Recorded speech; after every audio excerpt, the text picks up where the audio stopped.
¿Teme usted persecución en su contra, en términos estos del discurso y de la acción contra la corrupción que se ha manejado?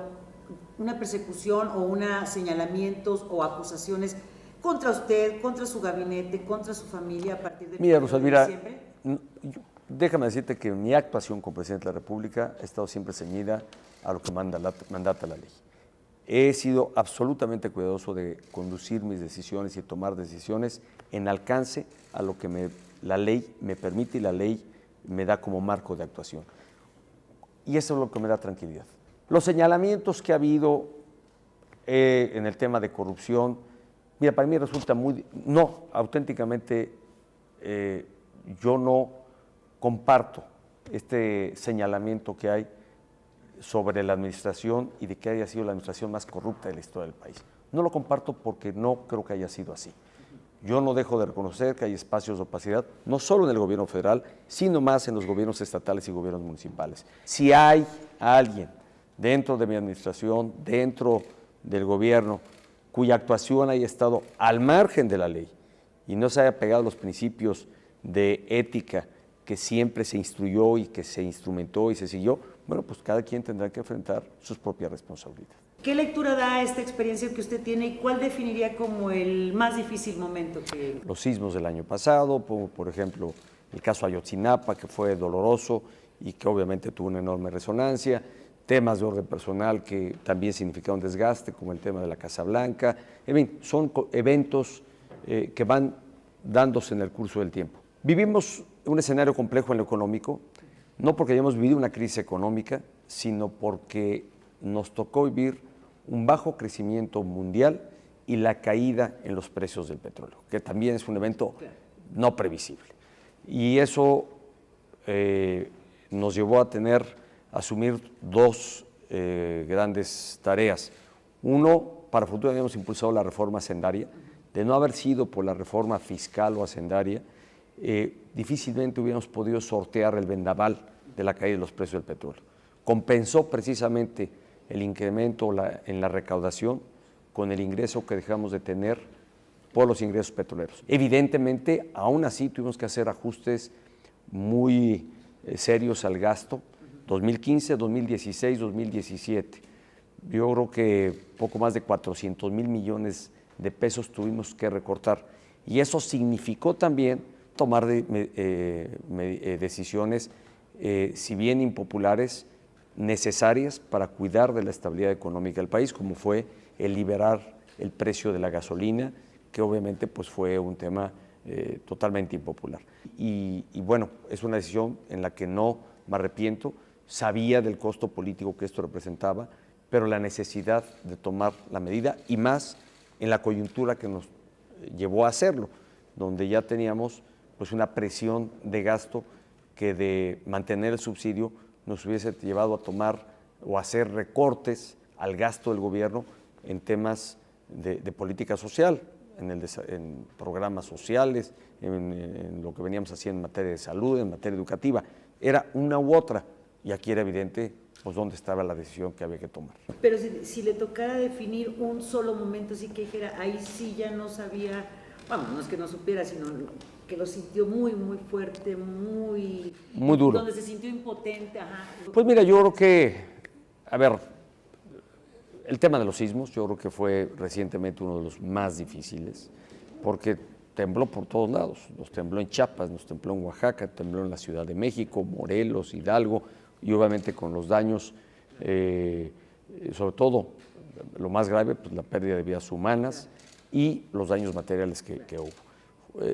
La impotencia de no poder controlar algo que viene de la fuerza de la naturaleza, los efectos que dejaron los huracanes, y obviamente otras decisiones políticas que fueron duras, pero asumí yo que iban a ser duras y que no iba a ser fácil sortear el momento que iba a dejar cada una de estas decisiones. Repito, el tema de liberar el precio de la gasolina, cuando aceptamos la visita del entonces candidato Trump, hoy presidente de Estados Unidos, donde además pues creo que no dejé el saldo favorable, creo que fue una definición apresurada, pero a la postre sí veo algo positivo, el haberle tenido como candidato, el haber tendido un puente de comunicación, es lo que ha permitido a la postre que nos mantengamos hoy sentados a la mesa renegociando un acuerdo de libre comercio con las marcadas y claras diferencias que tenemos en distintos temas, donde México ha sido puntual y claro, en donde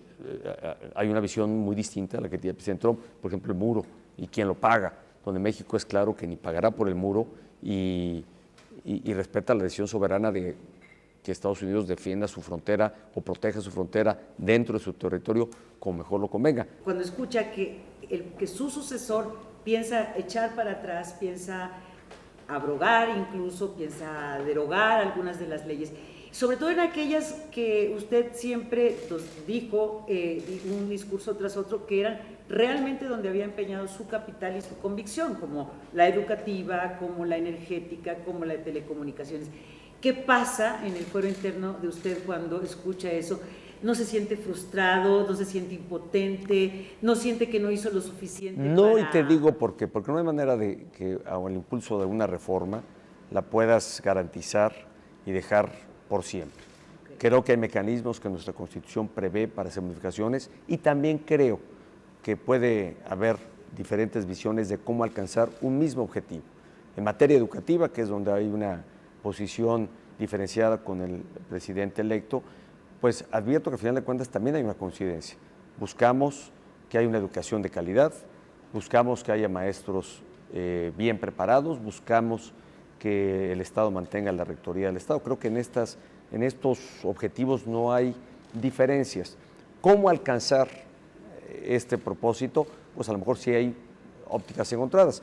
Pero siente que no, que alcanzó o no se alcanzó a ser un país más igualitario. Bueno, yo creo que subsisten brechas de desigualdad y especialmente no solo entre sectores de la sociedad, sino existen brechas de desigualdad entre regiones del país y que impulsamos una política, sobre todo la de zonas económicas especiales, que no es la panacea. Yo creo que es un instrumento, un medio todavía al que habrá que sumar otras políticas para cerrar las brechas de desigualdad entre regiones.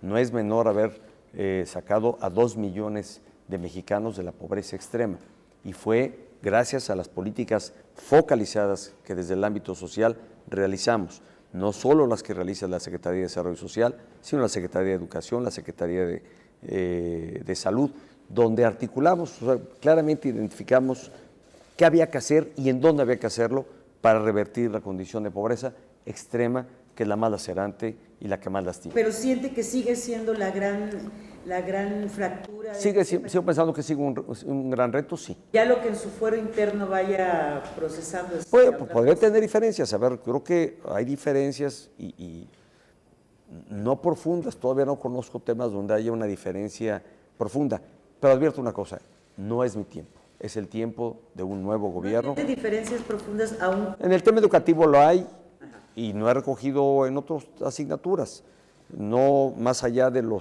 la retórica y de lo que marcó los posicionamientos en materia estilo, ¿no? Y algunas cosas de estilo, de las cuales soy absolutamente respetuoso. ¿Usted sigue considerándose como el líder natural de su partido y a partir de ahí, perdón la cacofonía, asumir parte de las responsabilidades de los resultados, de la modificación de estatutos, de la selección de candidato y del futuro del PRI?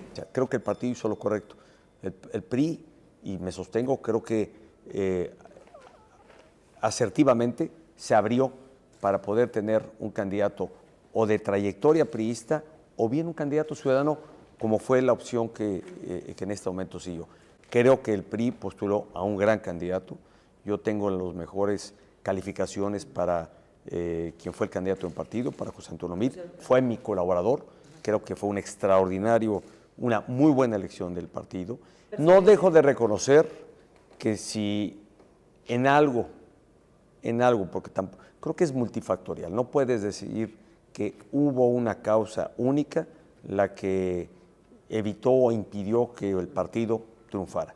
Creo que todos los partidos tradicionales les tocó enfrentar un ambiente muy antisistémico, porque no solo fue al PRI al que le fue mal al PAN, le fue mal al PRD, los partidos tradicionales no tuvieron resultados que hace 6 años justamente habían obtenido. Creo también que el ejercicio de gobierno desgasta y eso impacta en el partido político que está representado en el gobierno. Claramente fuimos un gobierno representando a un partido político que decidió emprender cambios profundos, que tomó decisiones de enorme desgaste y a veces impopulares, pero que al final de cuentas en ese desgaste desgasta al partido. Pero mi tranquilidad es que todas esas decisiones han deparado muy buenos resultados para el país. Tienes empleo, como ya lo comentamos, tienes inversión extranjera directa como nunca la habías tenido, 192,000 millones de dólares en el ejercicio del gobierno.